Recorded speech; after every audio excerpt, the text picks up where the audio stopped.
La soirée du 7 mai 2025 restera à jamais gravée dans l'histoire de l'Université de Varsovie comme le jour où les ténèbres ont envahi les murs de la science. Vers 18h40, heure locale, alors que la lumière du soir commençait déjà à décliner doucement, le rythme habituel du campus a été perturbé par l'un des actes de violence les plus horribles que l'on puisse imaginer dans un établissement d'enseignement. Il est apparu soudainement. Un étudiant en droit, un jeune homme de 22 ans, armé d'une hache.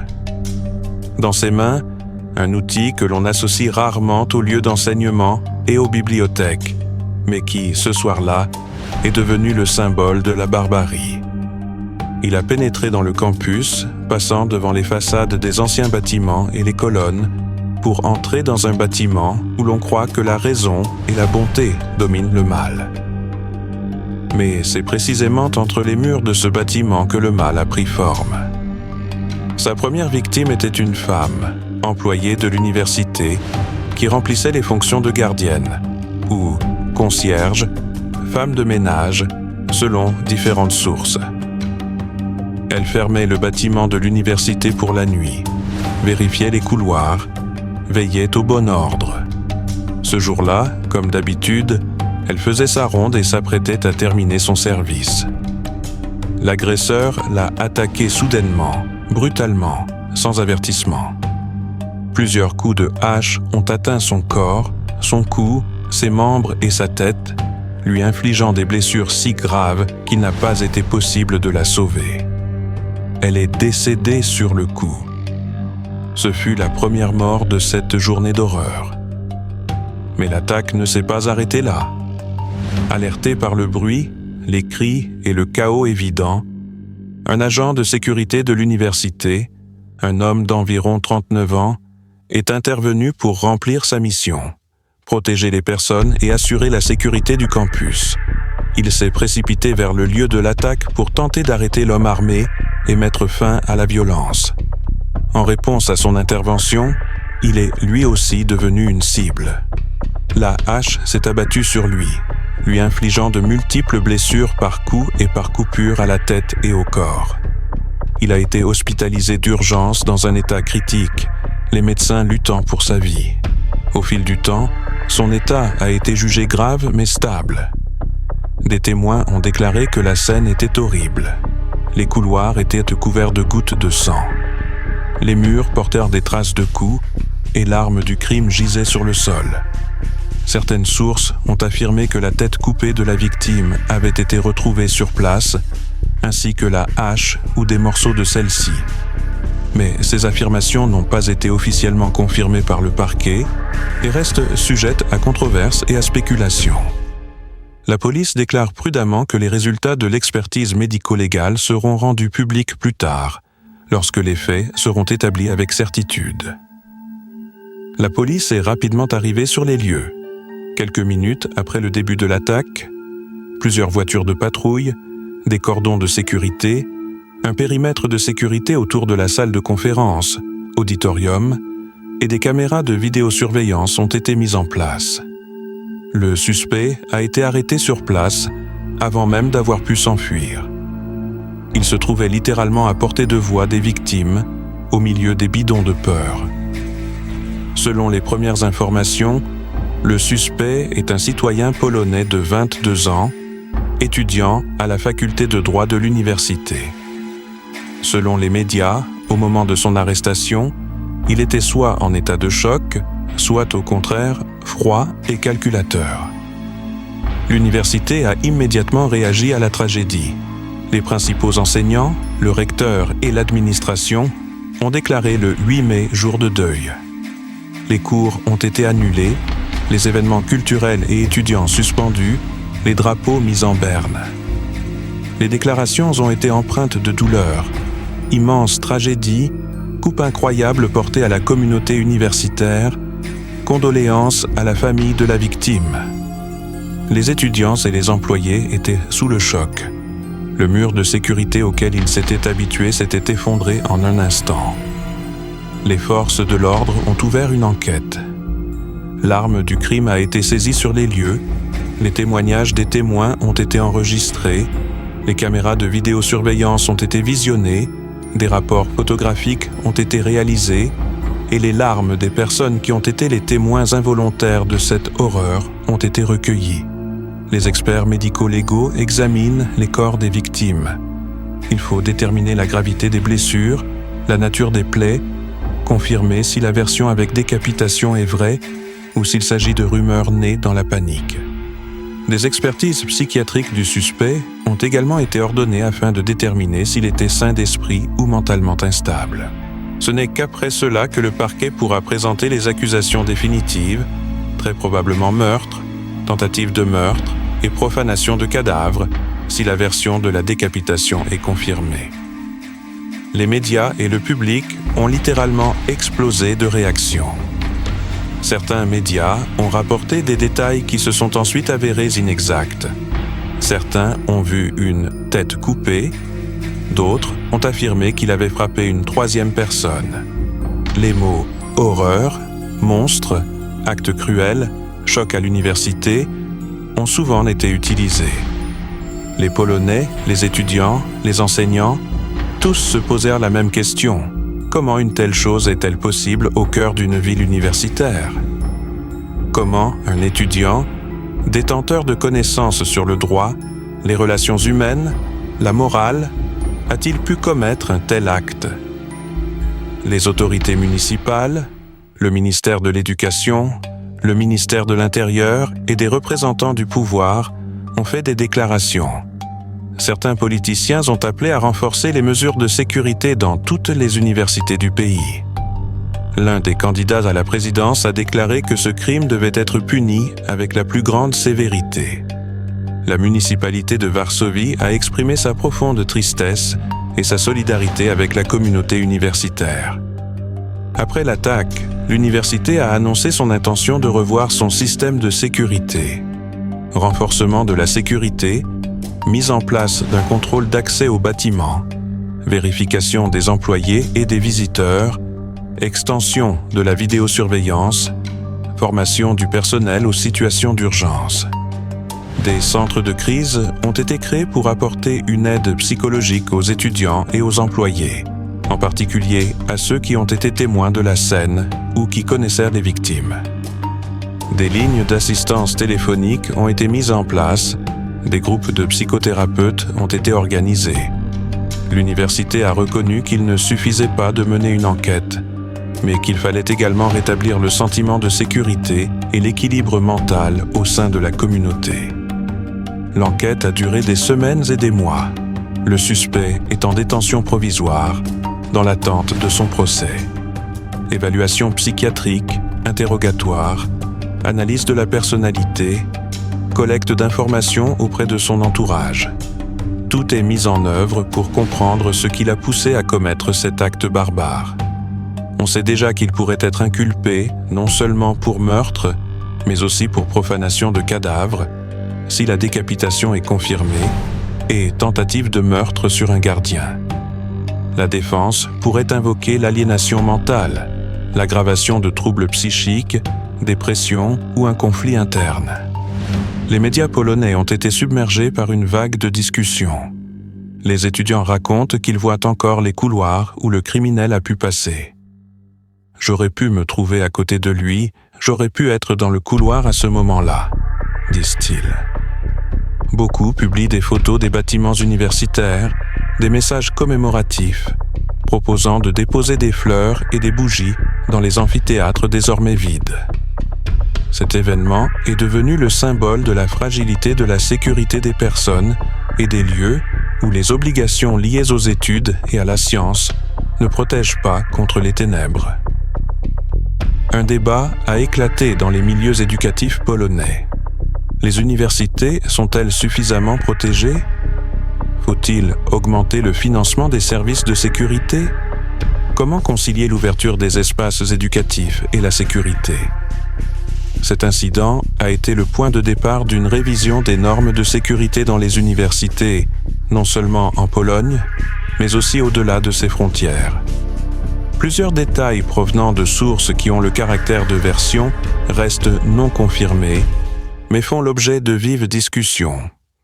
Selon une version, l'attaque aurait eu lieu précisément dans l'auditorium Maximum, une grande salle de cours du campus central. Certaines sources affirment que la victime a eu le crâne tranché et que la tête a été retrouvée séparée du corps. D'autres médias ont affirmé que ces détails étaient des exagérations et des rumeurs. Les médias ont appelé le suspect Mieszko R, par analogie avec les publications de la presse polonaise, mais le nom complet n'a pas été officiellement confirmé dans les premiers rapports. Les discussions analysent en détail comment le suspect a pénétré dans le bâtiment avec une arme, par une porte ouverte, une fenêtre ou par l'auditorium où se déroulait l'événement.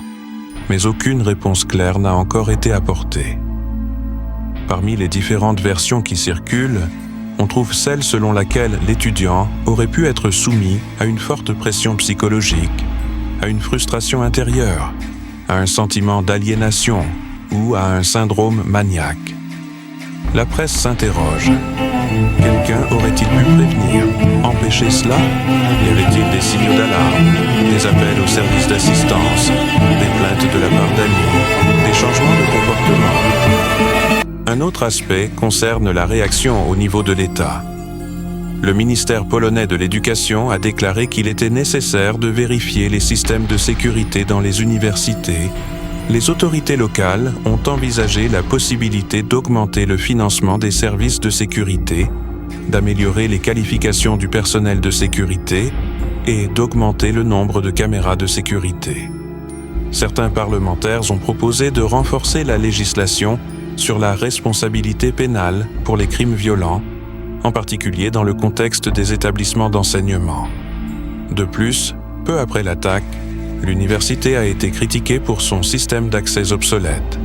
Bâtiments anciens avec des portes et des couloirs larges, accès libre aux amphithéâtres, contrôle minimal des visiteurs.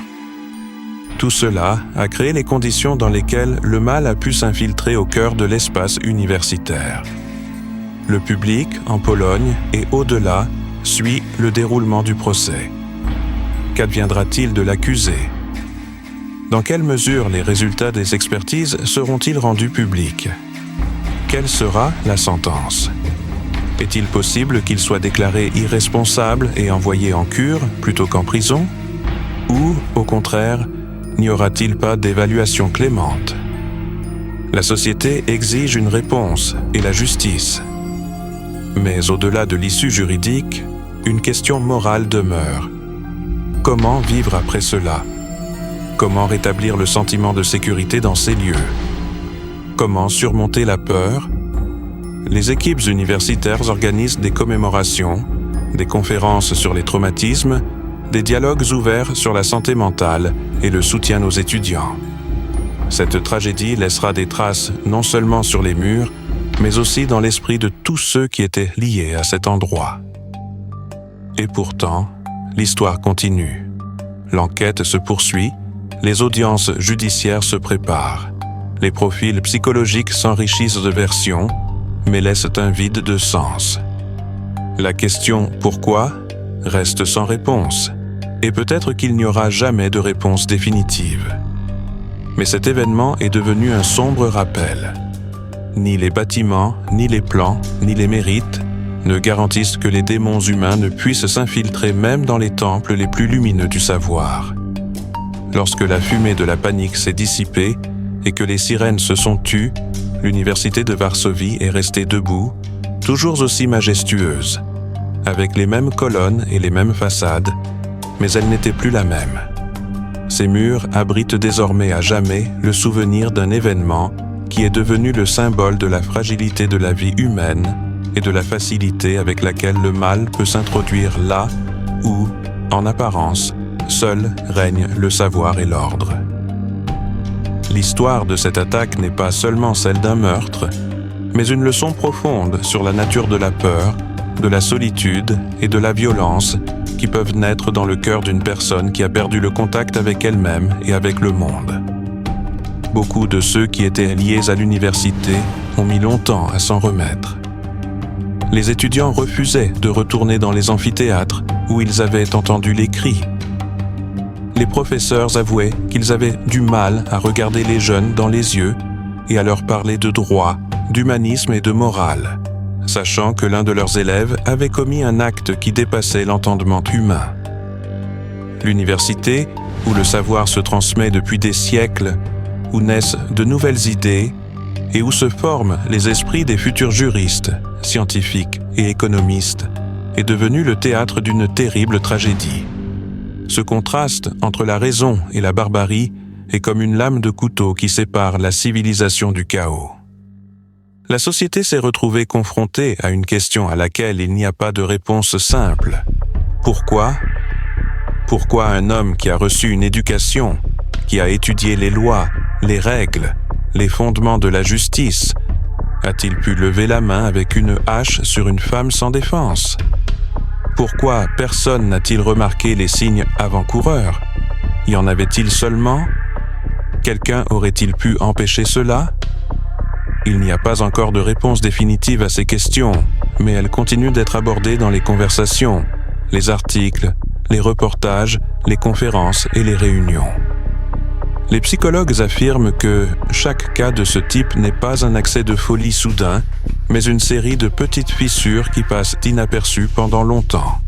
Peut-être cette tragédie est-elle un signal qui montre à quel point il est important de remarquer ceux qui se renferment sur eux-mêmes, perdent le contact avec les autres, souffrent intérieurement sans que personne ne le voie. La tragédie de Varsovie est devenue un miroir dans lequel la société a vu ses propres peurs. Elle a montré à quel point la frontière est mince entre l'ordre et le chaos, entre la routine quotidienne et l'horreur soudaine. Derrière l'apparente stabilité et la discipline se cachent souvent des drames personnels, des conflits internes, des troubles psychologiques qui peuvent conduire à une catastrophe s'ils ne sont pas pris en compte. Les universités et les écoles du monde entier ont commencé à se poser la question suivante. Accorde-t-on suffisamment d'attention à l'état mental des étudiants ? Existe-t-il au sein du système des mécanismes de soutien prêts à prévenir de tels événements ? Car si quelqu'un avait remarqué les signaux d'alarme à temps, cette soirée aurait peut-être connu une issue différente. Après la tragédie, de nombreux étudiants ont déclaré se sentir en insécurité. L'université est un lieu où les jeunes doivent se sentir protégés, où se forme la personnalité et non la peur. Mais aujourd'hui, cette image est détruite. L'université a un long chemin à parcourir pour regagner la confiance. Il a déjà entamé des réformes, installation de systèmes de contrôle d'accès, formation du personnel, renforcement de la sécurité. Mais les mesures physiques ne sont qu'un aspect du problème. Le véritable rétablissement commencera lorsque l'université redeviendra un espace de confiance, où les étudiants pourront parler sans crainte de leurs expériences et où les enseignants et les psychologues pourront entendre à temps ceux qui sont au bord du gouffre. Beaucoup soulignent que la tragédie de Varsovie rappelle d'autres cas de violence dans des établissements d'enseignement à travers le monde. Elle s'inscrit dans une longue et sombre liste d'incidents où le lieu du savoir s'est transformé en arène de mort. Mais contrairement à d'autres événements restés anonymes, celui-ci a particulièrement bouleversé la société polonaise car il s'est produit au cœur du pays, dans l'une des universités les plus prestigieuses et les plus anciennes d'Europe. Il ne s'agissait pas simplement d'un crime, mais d'une atteinte à l'idée même de sécurité et d'éducation. Les gens ont commencé à se demander comment préserver l'ouverture des universités sans les transformer en forteresses, tout en empêchant que de tels événements ne se reproduisent. Les psychiatres qui ont participé à l'enquête affirment que les motivations de l'agresseur trouvent probablement leur origine dans des problèmes personnels profonds. Peut-être une psychose, une dépression ou des idées délirantes. Mais même si un diagnostic est posé, il ne sera pas plus facile de comprendre la nature de cet acte. La société cherche à rationaliser la violence, à l'expliquer, afin de ne pas se sentir impuissante. Mais parfois, le mal échappe à toute logique. Parfois, il est simplement là, inexplicable, absurde, destructeur. Et alors, il ne reste plus qu'à se souvenir et à essayer d'en tirer des leçons. Pour de nombreux habitants de Pologne, ce meurtre a été un choc qui a mis en lumière des sujets douloureux. La solitude, l'isolement, la montée de l'agressivité chez les jeunes, l'instabilité mentale ignorée par la société. À une époque où les gens sont constamment connectés via les réseaux sociaux, le sentiment de vide intérieur et d'aliénation augmente paradoxalement. Parfois, cette aliénation se transforme en haine du monde, puis en violence. La tragédie de Varsovie n'est pas seulement l'histoire d'un fou, c'est un avertissement que derrière une apparence de bien-être peut se cacher une profonde blessure. Aujourd'hui, plusieurs mois après les événements, l'université tente de continuer à vivre. Chaque jour est comme un pas sur une glace fragile. Les gens retournent dans les amphithéâtres, mais quelque chose a changé pour toujours. Sur le lieu de la tragédie, les étudiants apportent des fleurs et des bougies. Il y règne un silence inhabituel, chargé de souvenirs. Une question plane désormais entre ces murs. La connaissance peut-elle vaincre le mal? L'éducation peut-elle sauver l'homme de la noirceur qui l'habite? Probablement pas toujours. Mais si cette affaire apprend, ne serait-ce qu'à une seule personne à être plus attentive à elle-même et aux autres, à chercher de l'aide, à ne pas s'enfermer dans la douleur, alors la mémoire des victimes n'aura pas été vaine. Cette histoire n'est pas seulement un sujet pour les journaux télévisés ou les discussions sur Internet. C'est une histoire qui parle de la fragilité humaine, de l'imprévisibilité, de l'importance de la communication et de la compassion. Elle nous rappelle que derrière chaque crime se cache un être humain, avec sa douleur, son histoire, ses blessures. Et tant que la société n'apprendra pas à voir ces fissures à temps, de telles tragédies continueront de se reproduire. L'université de Varsovie connaît désormais le prix du silence, le prix de l'indifférence, le prix d'une aide qui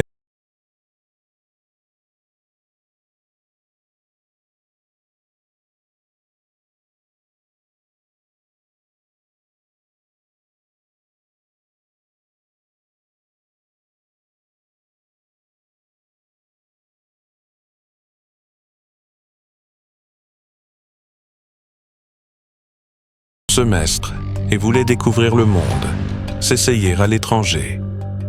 Il est tombé sur une offre alléchante sur Internet. Un emploi au Cambodge, un salaire stable, un logement gratuit, des perspectives de carrière. Tout semblait tout à fait légal. L'entreprise avait un site web, un logo officiel et même des avis d'autres participants. Il a dit à sa famille qu'il ne partait que pour quelques jours, juste pour une réunion et une exposition. Ses parents ne se sont pas inquiétés. Leur fils était raisonnable, calme, peu enclin à prendre des risques. Il a promis d'appeler tous les jours. Mais au bout de 2 jours, le contact a été rompu. Au début, personne n'a paniqué. Dans un autre pays, il se peut que l'Internet ne fonctionne pas, que la carte SIM ne marche pas, ou que ce soit simplement de la fatigue. Mais une semaine plus tard, la mère a reçu un appel étrange. La voix, à l'autre bout du fil, parlait coréen avec un accent. Elle exigeait 50 millions de won et affirmait que le fils était en danger. L'homme a déclaré que si la famille ne transférait pas l'argent, il ne rentrerait pas à la maison. Effrayés, les parents ont immédiatement contacté la police et le ministère des Affaires étrangères. Mais entre les deux institutions, le tourbillon habituel a commencé. Demande, formalité, vérification. Le Cambodge est loin et chaque lettre prenait des jours. 10 jours après l'appel, le 8 août, des habitants de la province de Kampot ont signalé à la police qu'ils avaient trouvé une voiture abandonnée sur une route de campagne. À l'intérieur se trouvait le corps d'un jeune homme. Son visage était défiguré, ses mains et ses jambes couvertes d'ecchymoses. Plus tard, il s'est avéré qu'il s'agissait bien de Pak Min-ho. La conclusion initiale de la police était froide et distante. La mort était due à une insuffisance cardiaque, mais le corps présentait des traces de torture, brûlures, écorchures, coupures, fractures. Tout indiquait une violence prolongée. Il était évident que le jeune homme n'était pas mort de mort naturelle. L'enquête a été ouverte et il est rapidement apparu que Park avait été victime d'un vaste réseau criminel, se livrant à la traite d'êtres humains et au travail forcé sous le couvert de offres d'emploi à l'étranger. Le fonctionnement de ces réseaux est simple. On propose à des jeunes un travail à distance ou un emploi dans le domaine du marketing, de l'informatique ou de la finance. On les convainc qu'il s'agit d'une activité légale, on leur fait signer des contrats et on leur paie le billet d'avion. Mais dès qu'ils arrivent au Cambodge, tout change. On leur confisque leur passeport, on leur coupe leur téléphone et on bloque leurs réseaux sociaux. Ils sont ensuite emmenés dans un complexe isolé où ils sont retenus captifs. Là, ils sont contraints de travailler dans des centres frauduleux. Ce sont des endroits où des milliers de crimes sont commis chaque jour à travers le monde. Appels provenant de fausses banques, envois de courriels de phishing, escroqueries liées à des investissements. Les personnes sont contraintes de participer à ces stratagèmes sous la menace de mort ou de torture. Un témoin survivant, qui se trouvait dans le même camp que Pak, a raconté plus tard à la police qu'ils étaient contraints de travailler 16 à 18 heures par jour. Toute tentative de refus se soldait par des coups. Les gens étaient battus avec des barres métalliques, des pistolets électriques, privés d'eau et de nourriture. Il a déclaré que Pak était calme, travailleur et qu'il espérait que tout cela prendrait fin. Il a essayé de convaincre les gardiens de le libérer, leur disant que sa famille paierait. Mais c'est précisément ce qui a alerté les criminels. Le jeune homme avait de l'argent. Ils ont commencé à le torturer, exigeant que sa famille paie une rançon. Lorsque l'état de Pak est devenu critique, les surveillants ont décidé de le transporter dans une voiture afin de mettre en scène une mort subite. Il est décédé pendant le trajet et son corps a été abandonné sur une route déserte, comme s'il était mort de lui-même. La nouvelle du meurtre a bouleversé la Corée du Sud. Au début, personne ne pouvait y croire. Comment un étudiant parti avec un contrat légal s'était-il retrouvé entre les mains de criminels? Pourquoi personne n'était-il intervenu plus tôt? Le ministère des Affaires étrangères a envoyé une délégation d'urgence au Cambodge.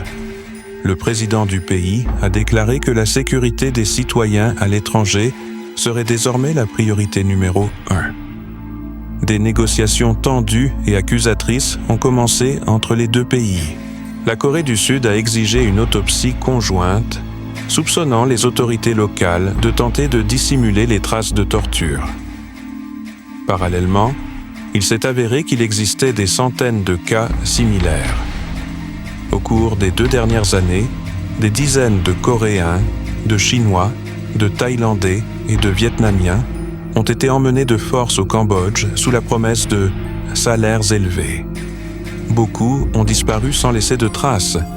Seuls quelques-uns ont réussi à s'échapper. Ils racontent tous le même scénario. Leurs passeports leur sont confisqués, ils sont coupés de toute communication. Ils sont battus s'ils refusent de travailler et tués s'ils tentent de s'échapper. Certaines victimes ont vu des gens se faire tuer sous leurs yeux.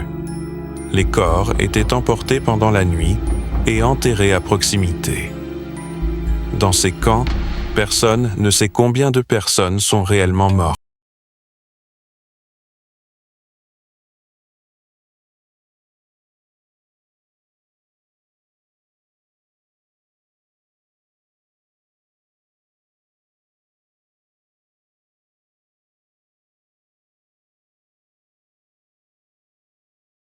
Tout ressemblait à un travail, mais en réalité, c'était une prison. 3 responsables présumés du camp où se trouvait Pak ont été arrêtés. Ils ont été accusés de meurtre, de violence et de fraude.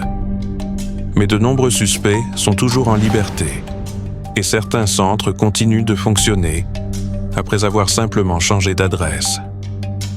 Pendant ce temps, la famille de Pak a dû faire face à une nouvelle épreuve. Le corps de leur fils se trouvait toujours au Cambodge.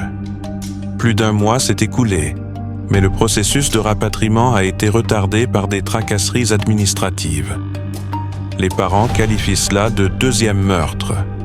Ils disent que leur fils ne pourra pas reposer en paix tant qu'il ne sera pas rentré à la maison. Chaque jour, leur maison devient plus silencieuse. Sa tasse est toujours posée sur la table et dans sa chambre, ses cahiers ouverts où il notait ses projets pour l'automne. Chaque jour, sa mère entre dans sa chambre et range ses affaires, comme s'il allait revenir. Mais au-delà de cette famille, l'histoire de Philippines est devenue le symbole d'un problème plus large. Le Cambodge est depuis longtemps le centre de camps de scams illégaux, des lieux où le trafic d'êtres humains prospère sous couvert d'activités commerciales. On y trouve non seulement des Asiatiques, mais aussi des Africains et des Européens de l'Est. Dans certains camps, 1 millier de personnes travaillent. Elles dorment dans des locaux communs, sous la surveillance constante des gardes. Toute tentative de fuite est punie par la torture. Par peur, rares sont ceux qui en parlent publiquement. Ce n'est qu'après la mort de Pak que beaucoup ont commencé à raconter leur histoire, dans l'espoir d'être enfin entendus. Les autorités sud-coréennes ont créé un groupe spécial pour lutter contre ce type de crimes à l'étranger. Au Cambodge, un centre de crise coréen a été ouvert, où les victimes peuvent se rendre. La police a commencé à surveiller les offres d'emploi et à bloquer les sites suspects. Mais l'ampleur du désastre est énorme. Un étudiant qui s'est échappé a raconté qu'il avait été attiré par une offre d'emploi dans le domaine des crypto-monnaies.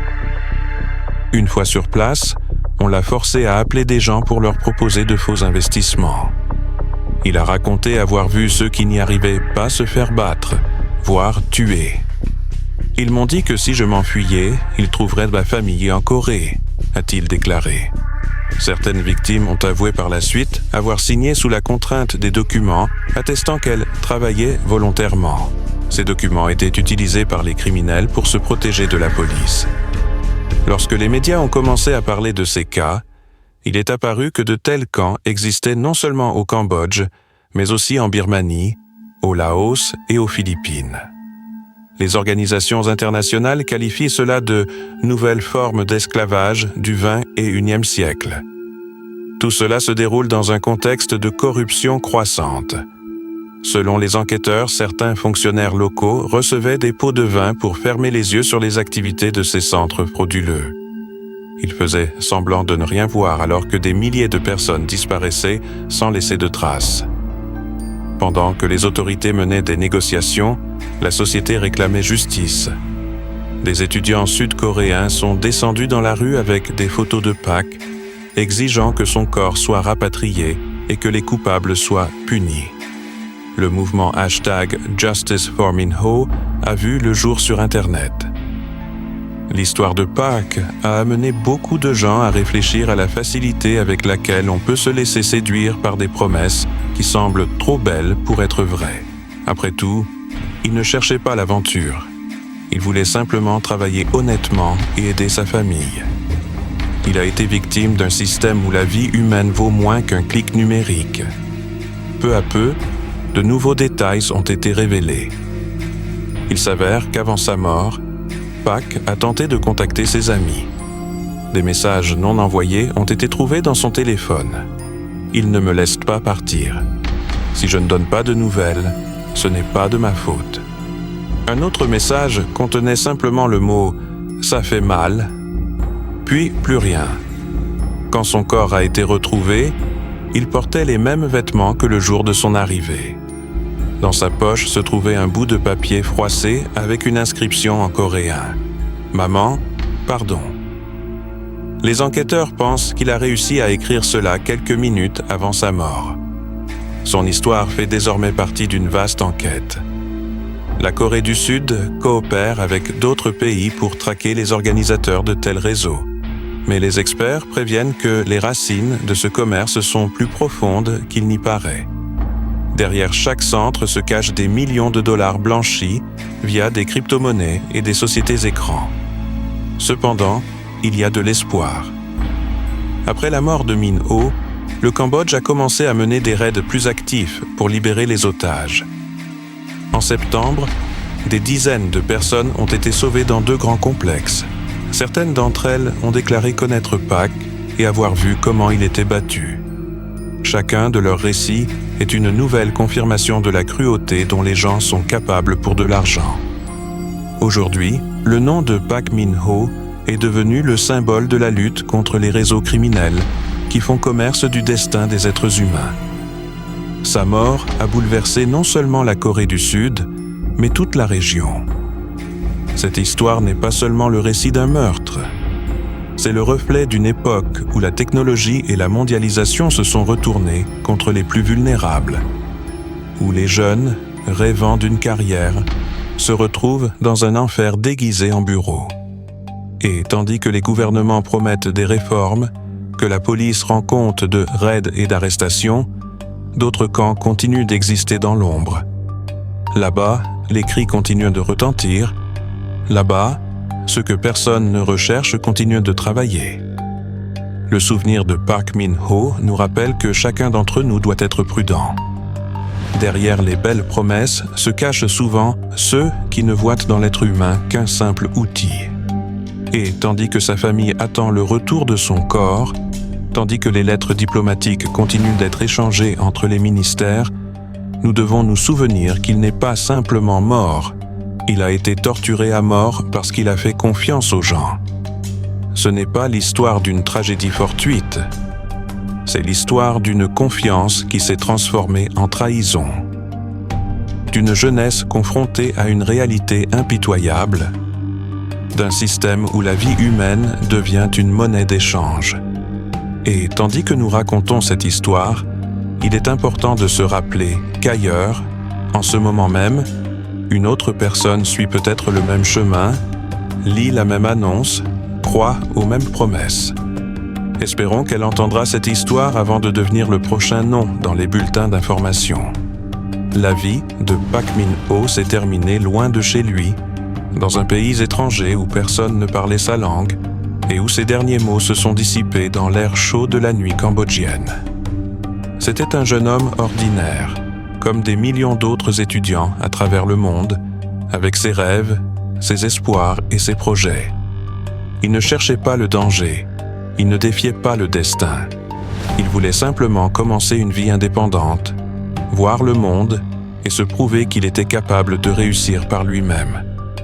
Mais, au lieu de nouvelles opportunités, il s'est heurté à l'abîme de la cruauté humaine, à un système où l'individu cesse d'être une personne et devient une ressource, un moyen de gagner de l'argent pour les autres. Cette histoire nous fait réfléchir non seulement à son destin, mais aussi à celui de milliers d'autres personnes dont nous ne connaîtrons peut-être jamais les noms. Chaque jour, quelqu'un répond à une offre d'emploi, travaille à l'étranger et croit qu'il a devant lui une chance de changer sa vie. Chaque jour, quelqu'un franchit la frontière en pensant que son retour n'est qu'une question de temps. Et chaque jour, quelqu'un se retrouve piégé où on lui demande l'impossible. Travailler sans repos, se taire, obéir, endurer. La mort de Pak n'est pas seulement une tragédie pour une famille, c'est un signal pour toute la société. Elle a montré à quel point l'homme moderne est vulnérable face aux réseaux criminels mondiaux qui se cachent derrière des entreprises légales. À une époque où les frontières s'estompent, où les offres d'emploi et les contrats sont signés en ligne, les criminels ont acquis de nouveaux outils pour tromper. Et tandis que certains voient dans Internet un moyen de réussir, d'autres l'utilisent comme un piège. Mais le plus effrayant, c'est l'indifférence. Elle tue aussi lentement que la torture. Lorsque les fonctionnaires se renvoient des documents pendant des semaines, lorsque les diplomates parlent de procédure, lorsque les policiers haussent les épaules en disant « ce n'est pas de notre ressort », tout cela est aussi une forme de violence. Sans cri ni sang, certes, mais avec le même résultat, des vies humaines se perdent entre les lignes des documents. Le monde devient de plus en plus connecté mais pas toujours plus humain. Nous apprenons instantanément les nouvelles, nous pouvons observer les guerres et les catastrophes en direct, mais nous détournons de plus en plus souvent le regard de la souffrance des autres, la considérant comme quelque chose de lointain. L'histoire de Pâques nous rappelle que derrière chaque titre, derrière chaque brève mention de « fraudeur ayant torturé un étudiant », se cache une personne réelle. Quelqu'un qui riait, écrivait des messages à ses amis, rêvait de rentrer chez lui. Tout ce qui s'est passé aurait pu être évité. Si le système avait fonctionné plus rapidement, si le signal d'alarme avait été pris au sérieux, si aucun des fonctionnaires locaux n'avait fermé les yeux. Mais l'histoire ne connaît pas le conditionnel. Il ne reste plus que le souvenir et la responsabilité. La responsabilité de chacun est de vérifier, de réfléchir, de ne pas croire aveuglément aux promesses, aussi convaincantes soient-elles. La responsabilité de l'État est de protéger ses citoyens, pas seulement sur le papier. La responsabilité de la société est d'en parler ouvertement, de ne pas laisser ces histoires se perdre dans le flot des actualités. Pour les parents de Min Ho, cet accident est une blessure qui ne guérit pas. Ils ne cherchent pas à se venger, ils veulent simplement que cela ne se reproduise plus. Leur force et leur sérénité sont impressionnantes. Lors des funérailles, la mère a déclaré « Si la mort de mon fils permet de sauver ne serait-ce qu'une seule personne, alors il ne sera pas mort en vain. » Ces mots ont fait le tour de la Corée. Ils sont devenus le symbole que même la plus terrible des tragédies peut donner naissance à l'espoir. Aujourd'hui, des organisations sont créées dans le monde entier pour aider à rechercher les personnes disparues à l'étranger. Des campagnes sont menées pour mettre en garde contre les fausses offres d'emploi. Les gens partagent des histoires dont ils avaient honte auparavant. Et tout cela grâce à des personnes comme Min Ho. Son histoire a été le catalyseur du changement. Mais il est important de comprendre que la lutte contre ce fléau ne fait que commencer. Tant qu'il y aura de la pauvreté, des inégalités, la soif d'argent facile, il y aura toujours des gens pour en profiter. Les criminels ne portent pas de masque, ne se cachent pas dans des souterrains. Ils créent des sites web, font la promotion d'emplois de rêve et utilisent un langage d'entreprise. Ils s'adaptent plus vite que les lois. C'est pourquoi il est important que le souvenir de ces affaires ne s'estompe pas. Que tous ceux qui entendent le nom de Park Min-ho comprennent qu'il n'est pas seulement une victime d'un crime, mais aussi un avertissement. Un avertissement écrit par sa douleur, ses derniers mots, ses rêves brisés. Quelque part, en ce moment même, un autre jeune homme est peut-être assis devant son écran et remplit un formulaire sur un site similaire. Que cette histoire l'arrête ne serait-ce qu'une seconde. Qu'elle l'incite à vérifier, à poser des questions, à réfléchir. Parfois, ce sont ces quelques secondes qui décident du sort d'une personne. Nous vivons à une époque où une vie humaine peut valoir moins cher qu'un billet d'avion. C'est pourquoi il est important de se rappeler que chaque être humain est un univers à part entière et qu'aucune somme d'argent ne peut justifier sa destruction. Après tout, cette histoire ne parle pas seulement de la mort. Elle montre que même après la mort, il reste quelque chose de plus important, la vérité. Une vérité qui ne peut être étouffée, cachée ou réécrite. Elle vivra tant que nous en parlerons. Et si vous regardez cette vidéo en ce moment, sachez que chacun de vos mots, chacun de vos likes et chacune de vos histoires à ce sujet ont de l'importance. Car le silence est l'allié de ceux qui font le mal. Et la mémoire est leur ennemi. Si vous avez regardé cette vidéo jusqu'à la fin, ne passez pas à côté. Parlez-en autour de vous. Abonnez-vous pour ne pas manquer les nouvelles histoires, car chacune d'entre elles est une chance de rendre le monde un peu plus juste. Le 19 février 2015 a commencé comme une journée d'hiver ordinaire dans la ville anglaise de Bristol. Il n'y avait pas de neige, mais l'air était froid et humide, et le ciel était couvert de nuages gris, comme s'il pressentait qu'une tempête allait bientôt s'abattre sur cette maison. Dans la maison de Crown Hill, tout se passait comme d'habitude. Une jeune fille de 16 ans nommée Rebecca Watts, ou simplement Becky, était assise dans sa chambre, lisait ses messages, écoutait de la musique, comme le font des milliers d'adolescents. Elle vivait avec son père, sa belle-mère et son petit frère. Rien ne laissait présager le malheur. Mais quelques heures plus tard, cette image paisible allait voler en éclats. Et l'histoire de Becky allait devenir l'une des tragédies les plus choquantes qui ait secoué la Grande-Bretagne au cours de la dernière décennie. La jeune fille était calme, un peu timide, mais avait bon cœur. Elle aimait lire, dessiner et adorait les animaux. Ses amis se souviennent que Becky essayait toujours d'éviter les conflits et n'aimait pas se disputer. En apparence, c'était une écolière comme des millions d'autres.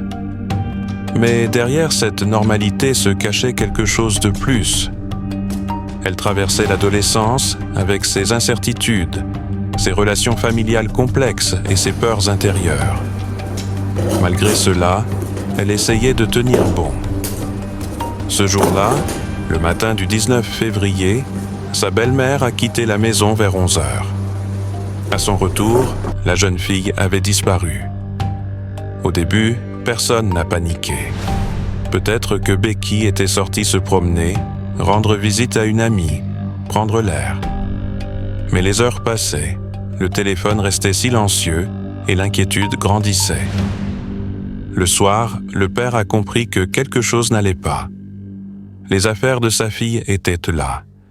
Sa veste, son sac, même ses cosmétiques. Son téléphone avait disparu, mais son chargeur était resté.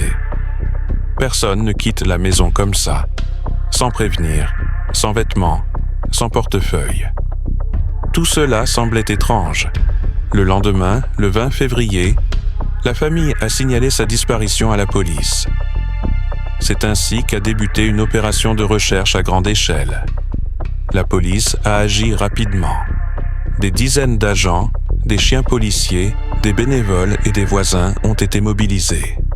Les réseaux sociaux se sont remplis de photos de Becky, sur lesquelles elle souriait, un peu gênée, comme si elle n'était pas habituée à être le centre de l'attention. Sous le hashtag #FindBecky, des milliers de personnes ont partagé des messages appelant à l'aide pour la retrouver. Son père et sa belle-mère sont apparus devant les caméras, suppliant que la petite fille soit ramenée à la maison. Alors que le public espérait le meilleur, les détectives sentèrent déjà que quelque chose clochait. La porte de la maison n'avait pas été forcée. Il n'y avait aucune trace de lutte. On aurait dit que Becky s'était simplement évaporée. Mais l'expérience leur disait que de telles disparitions n'étaient jamais fortuites. La police a tout vérifié, ses amis, ses connaissances, ses ex-petits-amis, ses voisins. Et soudain, l'attention des enquêteurs s'est portée sur une personne en particulier, son demi-frère aîné, Nathaniel Parsons, que tout le monde appelait Nate. Il avait quelques années de plus que Becky. Il avait un passé tumultueux, des habitudes étranges, était colérique, mais savait charmer son entourage quand il le voulait. Il vivait non loin de là, avec sa petite amie Shona Hoa. En apparence, c'était un couple ordinaire. Lui était menuisier, elle était une fille calme et tranquille à la voix douce. Mais derrière des portes closes, leur relation était loin d'être normale. À l'intérieur régnait la jalousie, la grossièreté et des fantasmes secrets qui se transformaient progressivement en obsession. Lorsque la police est venue les interroger pour la première fois, ils se sont montrés amicaux, voire un peu trop. Knight affirmait ne rien savoir, ne pas avoir vu Becky depuis plusieurs semaines. Mais les enquêteurs ont remarqué des détails étranges. La maison était trop propre, comme si quelqu'un avait soigneusement rangé avant l'arrivée de la police. Son téléphone contenait des messages supprimés. Ses récits comportaient des incohérences. À chaque interrogatoire, son histoire devenait de moins en moins convaincante. Pendant ce temps, la police a minutieusement examiné le comportement de Becky au cours des derniers jours. Il s'est avéré qu'elle se sentait anxieuse, évitait certains membres de sa famille et ne quittait presque jamais sa chambre lorsque Nate était à la maison. La jeune fille semblait sentir que quelque chose n'allait pas. Plus tard, il s'est avéré que sa peur n'était pas infondée. Quelques jours après la disparition, les enquêteurs ont remarqué une activité suspecte. Nate et sa petite amie avaient loué une camionnette. Lorsque la police a demandé les données GPS, elle a été stupéfaite. L'itinéraire du véhicule passait par plusieurs zones suburbaines où les déchets étaient souvent jetés. Les enquêteurs ont alors organisé une surveillance secrète et une perquisition. Le 3 mars 2015, près de 2 semaines après la disparition de Becky, les détectives ont fait irruption chez Nate. Ils y ont découvert quelque chose d'horrible. Dans l'une des pièces se trouvaient de grands conteneurs en plastique scellés avec du ruban adhésif. Lorsqu'ils les ont ouverts, une odeur nauséabonde s'est répandue dans la pièce. À l'intérieur se trouvaient des restes humains. Plus tard, l'expertise a confirmé qu'il s'agissait de Becky Watts. La jeune fille avait été tuée le jour même de sa disparition. Son corps avait été démembré et caché en plusieurs morceaux, puis transporté dans la maison des criminels. Les détectives étaient sous le choc, non seulement par la cruauté, mais aussi par le sang-froid avec lequel les meurtriers avaient agi. Tout semblait bien pensé, organisé. Mais pourquoi? Qu'est-ce qui avait pu les pousser à commettre un crime aussi monstrueux? Lors des interrogatoires, Nate a d'abord tout nié, puis s'est embrouillé dans ses déclarations. Peu à peu, la police a découvert l'horrible vérité. Il était obsédé par l'idée d'enlever une jeune fille. Des recherches et des photos liées à ce sujet ont été trouvées sur son ordinateur. Il rêvait de prendre le contrôle d'une victime sans défense. Et un jour, son fantasme est devenu réalité. Shona était au courant. Peut-être a-t-elle d'abord eu peur, puis s'est-elle résignée, avant même de l'aider à un moment donné. Le jour où sa belle-mère Becky a quitté la maison, Nate s'y est rendu. Il a attiré la jeune fille sous prétexte de discuter avec elle et a tenté de l'enlever. Quand elle a crié et a essayé de s'échapper, il l'a étranglée. Ensuite, avec Shona, ils ont caché le corps, puis l'ont découpé pour se débarrasser des preuves. Quand la vérité a été révélée, tout le pays a été sous le choc. Comment un homme pouvait-il faire une chose pareille à sa propre sœur? Que se passait-il dans la tête de cet homme? Le procès a duré des mois. Au cours du procès, de nouveaux détails horribles ont été révélés. Les juges, les jurés, les journalistes, tous ont été choqués par l'ampleur de la cruauté et du cynisme. Nate a nié avoir une intention de tuer. Il a affirmé qu'il voulait seulement effrayer sa sœur, mais que quelque chose avait mal tourné. Cependant, les preuves indiquèrent le contraire. Ces actions avaient été soigneusement planifiées et la dissimulation des traces du crime avait été froide et calculée. Shona a tout nié. Mais la police a trouvé ses empreintes digitales, des traces de sa participation à l'emballage du corps et des témoignages de personnes qui les avaient vus ensemble ce jour-là. En novembre 2015, le tribunal a rendu son verdict. Nate a été condamné à la prison à vie sans possibilité de libération conditionnelle avant au moins 33 ans. Shona a été reconnu coupable de complicité et condamné à 17 ans de prison. Lors du prononcé du verdict, le père de Becky n'a pas pu retenir ses larmes. Il a déclaré que son cœur était brisé à jamais. « Rien ne ramènera ma petite fille », a-t-il déclaré. Mais j'espère que personne d'autre n'aura jamais à vivre ce que notre famille a vécu. Après le procès, des enquêtes internes ont été menées. Les services publics ont reconnu qu'il y avait eu de graves manquements dans le système de protection de l'enfance et d'aide sociale. Avant même la tragédie, la famille Watts avait demandé de l'aide à plusieurs reprises. Becky traversait une période difficile, conflit avec sa belle-mère, anxiété, dépression. Elle consultait le psychologue de l'école, mais n'avait reçu aucun soutien concret.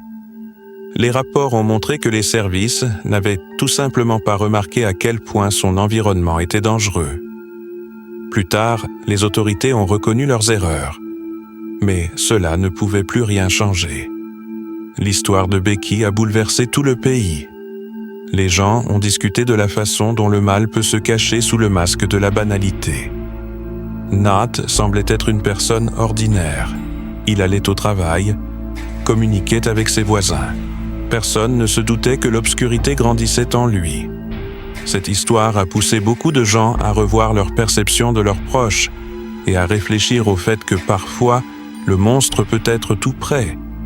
Les voisins ont raconté qu'après la disparition de Becky, la maison familiale était plongée dans un silence lugubre. Les fenêtres étaient éteintes et le père ne sortait presque jamais. La belle-mère, brisée par la maladie et le chagrin, ne pouvait parler sans pleurer. Des centaines de personnes ont assisté aux funérailles de la jeune fille. Son cercueil blanc était recouvert de fleurs et des colombes ont été lâchées dans le ciel. C'était un symbole, celui de la pureté et d'une jeunesse perdue, brutalement interrompue. Des années plus tard, les gens se souviennent encore de Becky comme d'une jeune fille calme et gentille qui n'a pas eu le temps de grandir. Sa vie s'est arrêtée au moment où elle commençait à chercher sa place dans le monde. Et peut-être que le plus effrayant dans cette histoire, ce n'est pas seulement la mort elle-même, mais le fait qu'elle soit venue de l'intérieur de la famille, de cet endroit où l'on devrait se sentir en sécurité. Chaque année, de nouveaux documentaires, livres et émissions sur cette affaire voient le jour. Elle est devenue un avertissement pour beaucoup. Un avertissement que derrière une façade de bien-être peuvent se cacher de terribles secrets. Et que l'attention portée à ses proches, la confiance et le soutien sont parfois les seules choses qui peuvent sauver une vie. Aujourd'hui, à l'endroit où se trouvait la maison de Becky, une nouvelle vie a commencé. Les gens essaient de ne pas se souvenir des détails. Mais le souvenir de Becky reste vivant dans le cœur de ceux qui l'ont connue et de ceux qui ont suivi cette affaire. Son histoire restera à jamais un symbole de l'importance de ne pas ignorer la souffrance d'autrui, même si elle semble imperceptible. Becky Watts fait partie de ceux dont la mort a changé le système. Après son meurtre, la Grande-Bretagne a revu ses protocoles de travail avec les adolescents à risque. Les services sociaux ont été obligés de réagir plus rapidement, de contrôler les familles plus minutieusement et les écoles de prêter davantage attention aux signaux d'alarme. Oui, ces mesures ne ramèneront pas Becky, mais elles sauveront peut-être d'autres personnes. L'histoire de cette jeune fille n'est pas seulement celle d'un crime. C'est une histoire de confiance, de trahison et d'horreur qui peut naître chez des personnes en apparence tout à fait normales. Et chaque fois que quelqu'un se souvient de Becky, on veut croire que sa mort n'a pas été vaine, qu'elle a laissé derrière elle une trace qui aidera à arrêter d'autres personnes avant qu'elles ne franchissent le seuil où l'être humain se transforme en monstre. Parfois, des histoires comme celle-ci semblent lointaines, comme si elles se déroulaient quelque part dans l'actualité, avec quelqu'un d'autre, dans une autre réalité. Nous regardons, nous compatissons, mais nous avons tout de même l'impression que cela ne nous concerne pas. Mais la vérité est que personne n'est à l'abri des tragédies. Le mal ne se présente pas toujours sous un masque noir, il ne fait pas toujours de bruit, il ne fait pas toujours peur à l'avance. Parfois, il vit à côté de nous, se cache derrière un sourire, un « bonjour » poli, une voix familière. C'était le cas de Becky.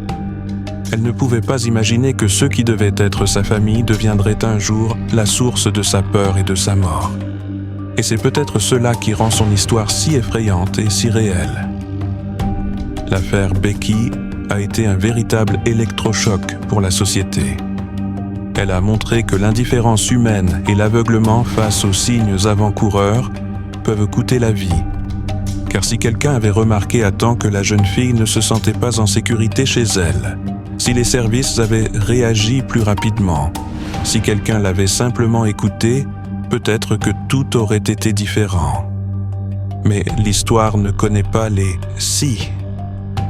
elles montrent seulement ce qui arrive lorsque nous ne sommes pas assez attentifs. Le père de Becky a déclaré après le procès « Je ne comprends pas comment cela a pu arriver. Nous vivions comme tout le monde. Nous nous disputions, nous nous réconcilions, nous pensions que tout était sous contrôle. Et puis, soudain, le noir. Et ma fille est partie là où il n'y a pas de retour possible. » Ces mots résonnaient comme le cri désespéré d'un homme qui tente de comprendre où exactement tout a mal tourné.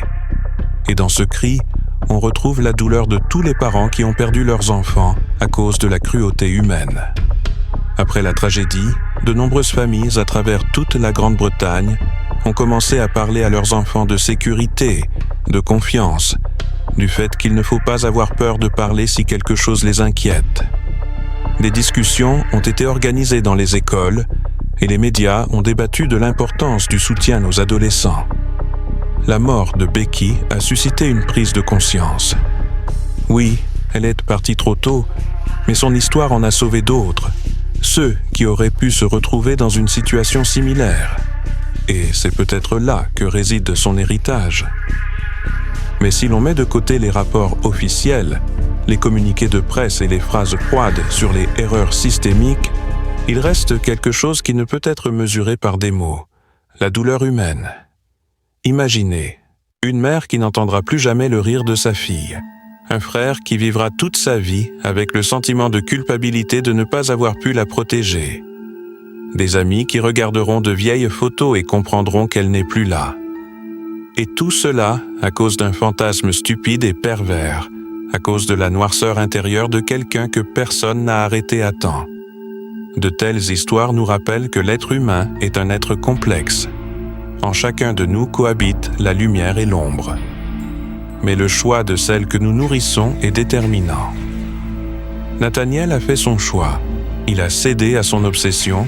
Il a laissé la noirceur le contrôler. Il l'a payé de sa liberté, mais n'a rendu à personne ce qu'il avait pris. Son crime est devenu le symbole de la destruction que peuvent causer les désirs humains s'ils ne sont pas contrôlés.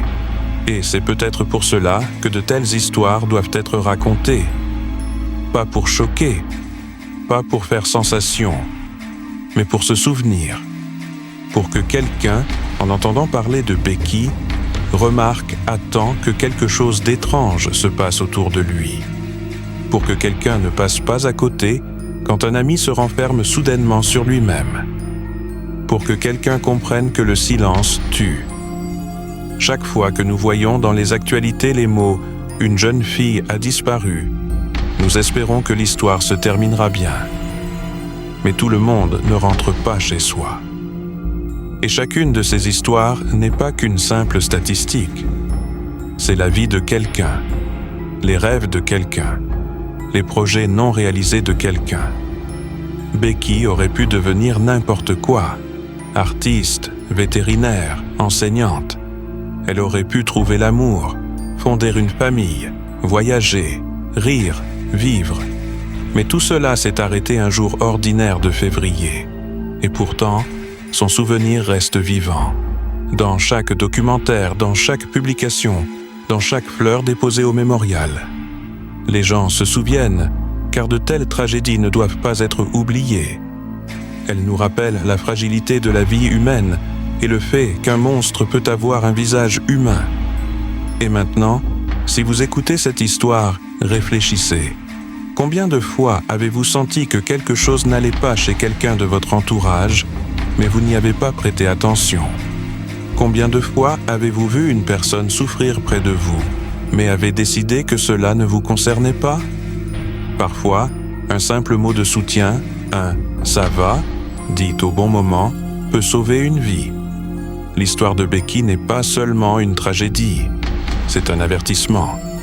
Elle nous apprend à regarder plus attentivement, à ressentir plus profondément et à ne pas avoir peur d'intervenir. Car dans un monde où l'indifférence règne trop souvent, c'est justement l'attention qui devient le salut. Et maintenant, si vous avez regardé jusqu'ici, sachez que ces histoires ne servent pas seulement à faire peur, elles servent à nous réveiller, pour que nous n'oublions pas à quel point il est facile de tout perdre. Pour que chaque fois que nous entendons parler de la disparition de quelqu'un, ce ne soit pas la curiosité qui s'éveille en nous, mais la compassion. Nous racontons ces histoires non pas pour faire le buzz, mais pour perpétuer la mémoire. Pour que les voix de ceux qui ne sont plus là continuent de résonner. Pour que Becky et ceux qui lui ressemblent ne disparaissent pas à jamais. Si cette cause vous tient à cœur, abonnez-vous à notre chaîne. Votre soutien nous aide à dire la vérité, à rechercher la justice, à partager des histoires qui doivent être entendues. Chaque abonnement n'est pas qu'un simple chiffre. C'est le signe que vous n'êtes pas indifférent, que vous tenez à ce que de telles tragédies ne se reproduisent plus. Aimez cette vidéo si vous pensez qu'il est important de se souvenir. Écrivez un commentaire si vous avez un avis. Partagez cette vidéo si vous pensez que d'autres personnes devraient l'entendre. Car c'est peut-être grâce à de telles histoires que nous pouvons rendre le monde un peu plus sûr. Et peut-être que c'est là notre mission commune, ne pas laisser oublier ceux qui sont partis trop tôt. Car tant que nous nous souvenons d'eux, ils vivent. Tant que leur histoire est racontée, le mal n'a pas gagné. Prenez soin de vos proches. Dites-leur que vous les aimez. Et si vous sentez que quelqu'un près de vous va mal, ne restez pas silencieux. Parfois, une simple conversation suffit pour changer le cours d'une vie entière. C'était l'histoire de Becky Watts. Une histoire qui a commencé comme une journée ordinaire et s'est terminée en cauchemar. Mais si au moins une personne, après l'avoir entendue, devient plus attentive, plus gentille, plus prudente, alors elle n'aura pas été vaine. Abonnez-vous pour ne pas manquer les prochaines histoires. Ici, nous racontons des destins réels afin que la mémoire reste vivante et que les ténèbres ne l'emportent pas. Prenez soin de vous et n'oubliez pas, le mal craint la lumière et la lumière, c'est vous.